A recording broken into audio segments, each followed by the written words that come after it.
చాలామంది మనలో భయము అనే ఇది మనల్ని వెంటాడుతుంది.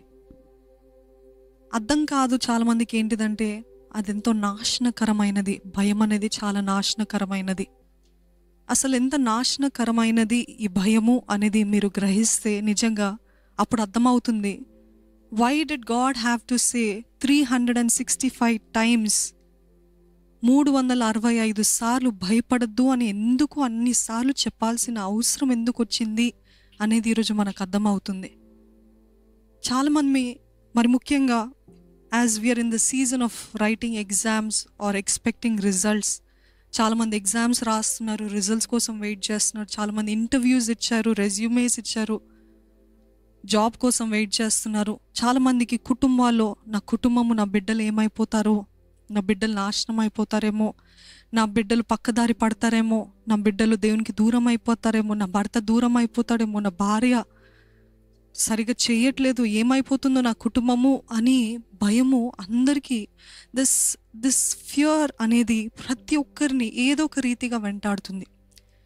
ఈరోజు దేవుడు చెప్పమన్నది ఏంటిదంటే భయము అనేది కేవలం ఒక క్రియ కాదు, కానీ భయం అనేది ఒక ఆత్మ. ఏంటది చెప్తారండి? It's not just what we do. భయం అనేది ఏదో మనము భయపడుతున్నాము అని అంటున్నాం, కానీ భయముకి దాని వెనకాల ఉన్నది ఎవరు అని అంటే ఒక ఆత్మ, దురాత్మ, భయం అనే ఆత్మ. We do not understand. అందుకే నేను దేవుడు అంటాడు, do not fear.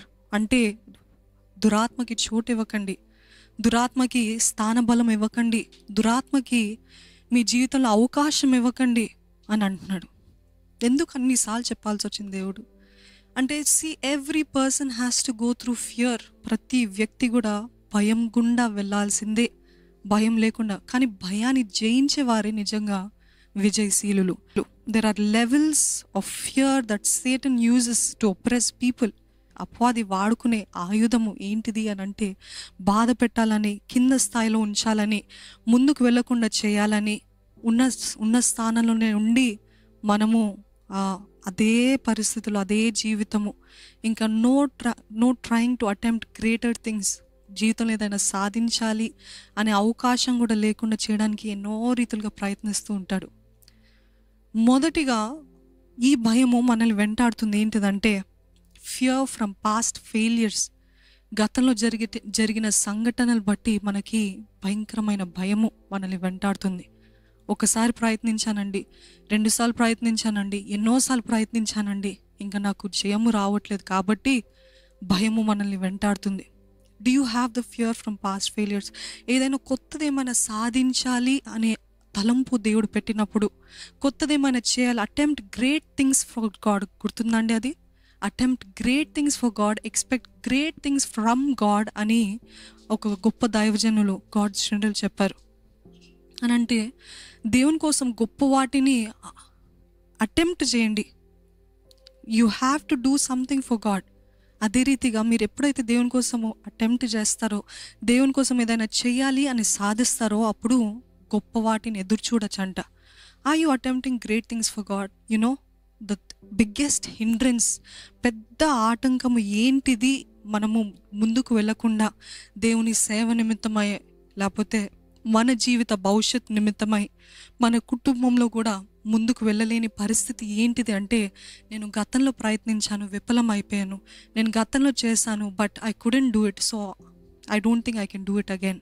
Fear from past failures, గతంలో జరిగిన క్రియలు బట్టి, సంఘటనలు బట్టి ముందుకు వెళ్ళలేని పరిస్థితులు. పేతురు కూడా రాత్రంతా శ్రమ పడ్డాడంట. రాత్రంతా so many attempts, not 1 not 2, రాత్రంతా అని ఆయన వాక్యంలో రాయబడిందండి. రాత్రంతా అంటే it might have been 100 attempts. 200 సార్లేమో, 300 సార్లేమో వలలేసి ఉంటాడు. కానీ ఎంత ప్రయత్నించినా విఫలమైపోయింది. కానీ యేసు ప్రభు వచ్చి ఒక్క మాట చెప్పారు, ఏంటిదంటే అటువైపు పోయి అన్నప్పుడు ఆ వల నిండా చేపలు పట్టాడు. అంటే ఈరోజు మీరు కూడా అంటూ ఉండొచ్చు, నేను ఎన్నో ప్రయత్నాలు చేస్తానండి, I have tried my best, I have tried so much, I have tried hard, I worked all night, కానీ విఫలం అయిపోయిందంటే దేవుడు అంటున్నాడు, don't let fear stop you. గతంలో జరిగిన తప్పులు బట్టి, సంఘటనలు బట్టి, గతంలో జరిగిన విఫలతలు బట్టి you don't have to stop. ఆగిపోని అవసరం లేదు. దేవుడు మీకు ఏమైనా చెప్పమని దేవుడు మిమ్మల్ని ఏమైనా చేయమని ప్రేరేపిస్తున్నారా? Is God leading you? మీ గుండెలో, మీ హృదయంలో మీకు తెలుస్తుంది దేవుని ఆత్మని నన్ను ప్రేరేపిస్తున్నాడు అన్నప్పుడు, అవును నేను గతంలో అది చేశాను, విఫలమైపోయింది, ఇప్పుడు మళ్ళీ చేస్తే నవ్వుల పాలైపోతానేమో అని చెప్పి మీరు చేయకుండా ఉన్నారేమో.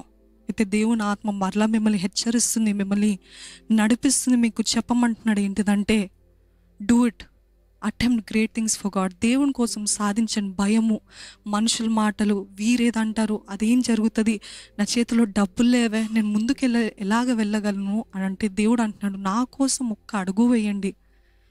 Take 1 step for me. 100 అడుగులు నేను మీతో పాటు వేస్తాను అంటున్నాడండి దేవుడు. మనం ఆయన నిమిత్తం ఒక్క అడుగు ఒక్కసారి అటెంప్ట్ చేసినట్లయితే ఆయన మనల్ని విడిచిపెట్టే దేవుడు కాదు. నీ దారిని నువ్వు పో, నీ కష్టం నువ్వు పడు అని చెప్పే దేవుడు కాదు. మనతో పాటు నడిచే దేవుడు, మన తోడుండే దేవుడు. ఆయన కోసం ఏదైనా సాధిద్దాం. ఈరోజు గతం గురించిన భయం కాదు, కానీ గతంలో జరిగిన విఫలతలు బట్టి భయము. అయితే దేవుడు అంటున్నాడు ఏంటిదంటే, వెన్ యూ కాంకర్, ఇటువంటి భయాలు, గతంలో జరిగిన భయాల్ని ఎదిరిస్తే తప్ప, విఫలతలను ఎదిరిస్తే తప్ప, అప్పుడు మనము విజయశీలులుగా, మన జీవితం విజయవంతంగా ఉండదంట. If you can not overcome what you have faced in the past, గతంలో జరిగిన విఫలతల్ని ఓవర్కమ్ చేయలేకపోతే, జయించలేకపోతే, కాంకర్ చేయలేకపోతే, మనము విజయవంతమైన, శక్తివంతమైన జీవితం, దేవుడు తలంచిన జీవితం మన జీవితం ఉండదు. అందుకని దేవుడు అంటున్నాడు, గతంలో జరిగిన సంగతుల్ని, గతంలో జరిగిన కార్యాలన్నింటినీ మర్చిపోండి. ఇదిగో సమస్తము పాతవి గతించెను, సమస్తము నూతనమాయెను. The old has gone. ఒకవేళ ప్రయత్నాలు చేశారేమో, పోయినసారి మీకు విఫలత ఉందేమో, కానీ పేతురులాగా మనం కూడా గివప్ చేయకుండా ఉంటే, ఒకవేళ అదే పేతురు స్థానంలో మనము ఉంటే, దేవా నేను రాత్రంతా ప్రయత్నించానయ్యా, ఇంకా నా వల్ల అవ్వదు అని తప్పకుండా అనుండే వాళ్ళం. కానీ పేతురు ఏం చేశాడంటే, ఆయన చెప్పాడు కాబట్టి నేను అటువైపు వేసి చూస్తానని ఎంత కష్టపడ్డా, ఎంత ప్రయాసపడ్డా, ఎంతగా ఆయన అలసిపోయినా అనుకుని చూడండి. ఆ సిచ్యువేషన్ అర్థం చేసుకుంటూ అంతా బట్టలిప్పి చెమటలు ఓడ్చుకుంటూ అంత కష్టపడిన తర్వాత ఒక్క మాట చెప్పాడు దేవుడు. అటువైపు పోయి అన్నప్పుడు, దేవా ఐ కెన్ నాట్ అని చెప్పలేదండి. మనలాగా నా వల్ల అవ్వదు, నేను చాలా ట్రై చేస్తాను. ఈరోజు చూడండి, ఎన్నో ఇంటర్వ్యూస్ అటెండ్ అయ్యానండి, ఏ ఇంటర్వ్యూ కూడా, ఏ జాబ్ కూడా నాకు రావట్లేదు అని చెప్పి ఏం చేస్తారంటే, ఐ గివ్ అప్ అని అదే నీచ స్థానంలో, అదే తగ్గిన స్థానంలో, అదే లేమిలో బ్రతకడానికి ఆశపడతారు. ఎందుకు అని అంటే భయము. ఎట్లాగూ నేను వెళ్ళినా మరలా ఫెయిల్ అవుతానేమో, ఎట్లాగూ నేను ప్రయత్నించిన మళ్ళీ ఫెయిల్ అవుతానేమో. అదేవిధంగా ఎగ్జామ్స్ రాస్తున్న వారు కూడా, ఎట్లాగూ ఇది రాసినా కానీ ఫెయిల్ అయిపోతాను, so what's the point, I won't study అని అంటున్నారు.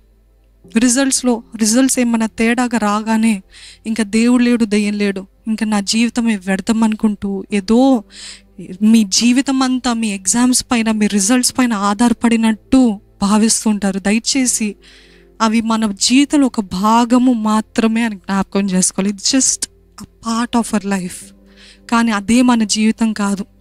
ఈరోజు ఫెయిల్ అయినంత మాత్రాన, ఓడిపోయినంత మాత్రాన, ఇంటర్వ్యూలో ఫెయిల్ అయినంత మాత్రాన, రౌండ్స్ క్లియర్ చేయనంత మాత్రాన ఇంకా అయిపోయింది, ఐఎమ్ యూజ్లెస్, నేను వర్త్లెస్, నేను చాలా ఐ డోంట్ డిజర్వ్ ఎనీథింగ్, నన్ను అందరు రిజెక్ట్ చేస్తున్నారు, నన్ను అందరు విసర్జిస్తున్నారు, ఐ డోంట్ డిజర్వ్ ఎనీథింగ్ అనే భావము, అది కూడా భయంలో ఒక భాగమే. ఏంటిదంటే ద ఫీలింగ్ ఆఫ్ వర్త్లెస్నెస్, ఇంకా నా వల్ల ఏం చేత కాదు, ఐఎమ్ యూజ్లెస్ అని అంటే దేవుడు అన్నాడు, పాతవి గతించెను, ఇదిగో సమస్తము నూతనమాయెను, సమస్తము నూతనమాయెను.